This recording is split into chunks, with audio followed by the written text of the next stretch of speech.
किसी व्यक्ति के बुनियादी ज़रूरतों में से एक होता है सड़क। रोटी कपड़ा और मकान के बाद अगर किसी व्यक्ति के लिए सबसे ज़्यादा ज़रूरी चीज़ होती है तो वह होती है सड़क।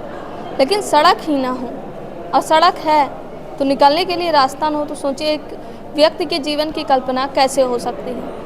व्यक्ति कैसे निकलेगा कहीं से। मेरे साथ ही जो मौजूद व्यक्ति आपको दिख रहे हैं ये आए हैं रीवा कलेक्टर की जन सुनवाई में, और केवल इसलिए आए हैं क्योंकि जिस रास्ते से ये निकलते थे उस रास्ते को बंद कर दिया गया है सरहंगई पूर्वक।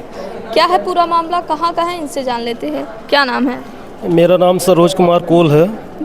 मैं मनगवा तहसील से टिकुरी 37 का निवासी हूँ। हमारे पिताजी और बाबा जी उस ज़मीन में जहाँ पर निवास कर रहे हैं 100 साल से रह रहे थे। निकलने का मात्र एक रास्ता था जो हमारे पड़ोस के हैं नरेंद्र मिश्रा जी, उनकी ज़मीन भी है। लगातार हम लोग निकलते रहे, लेकिन 28/11/2025 को उन्होंने ट्रैक्टर लगा के जुताई करा ली और साथ में मारपीट की। हम लोग करीब किसके साथ मारपीट? आदिवासी परिवार के साथ।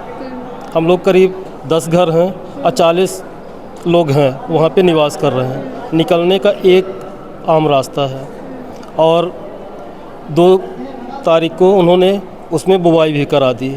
आए दिन निकलते हैं तो वो डंडा लेकर कैसे निकलते हैं आप लोग? किसी तरह से उसी से निकलते हैं, फिर भी वो गाली देते हैं, फिर भी मारपीट करने का बंद कर दिए। कारण क्या है? कारण कुछ नहीं, वो कहते हैं हमारी ज़मीन है, हम नहीं निकलने देंगे। उसके अलावा कोई निकलने का रास्ता नहीं है। कोई अन्य रास्ता नहीं है? अन्य मतलब कोई आप लोग बीच में फंसे हुए हैं। तो यहाँ जनसुनवाई में क्या आश्वासन दिया गया? आश्वासन में कुछ नहीं।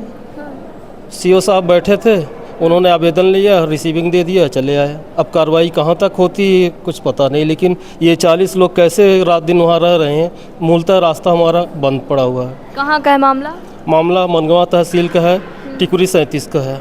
हम लोग चाहते हैं कि माननीय कलेक्टर महोदया द्वारा और या तहसीलदार के द्वारा निरीक्षण कराया जाए उस रास्ते का, और जो भी उपयुक्त रास्ता है उसको खुलवाया जाए। तो यहाँ कुछ भी नहीं कहा गया? यहाँ कुछ भी नहीं कहा गया कि रिसीविंग करा लीजिए, बस हो इसके गया। अलावा कुछ न पूछा गया कि क्या प्रॉब्लम? कुछ भी नहीं पूछा गया। कागज़ दिए, रिसीविंग दे दिए, ठीक है आप जाइए। अच्छा, जब मारपीट की गई थी तो क्या FIR भी दर्ज की गई? हाँ, दर्ज है। किस थाने में? मनगवा थाने में। तो वहाँ से क्या एक्शन लिया गया? अभी तक कोई जांच प्रतिवेदन वगैरह कोई मौके में निरीक्षण करने नहीं आया। मतलब FIR बस लिख ली? हाँ, दर्ज है। मेडिकल वेडिकल कुछ भी नहीं करा? किसी को चोटें भी आई थी? चोटी आई थी, भतीजा है उसके चोट आई थी, मेडिकल कराया गया था। पुलिस द्वारा ही कराया गया? हाँ, पुलिस द्वारा कराया गया है। अब क्या कहते हैं, क्यों नहीं निकलने देते? वो कहते हैं हमारी रास्ता है, हम नहीं निकलने देंगे। अभी तक हम निकलने देते थे लेकिन अब नहीं निकलने देंगे। ये नरेंद्र मिश्रा जी हैं और उनकी पत्नी सुलोचना मिश्रा जी हैं। ठीक है, तो ये आदिवासी हैं, इनकी भी मांग है कि केवल सड़क मिल जाए, क्योंकि सड़क नहीं होगी तो भला ये निकलेंगे कैसे, और निकलेंगे नहीं तो क्या किसी व्यक्ति का घर में बैठे रहने से गुजारा होगा।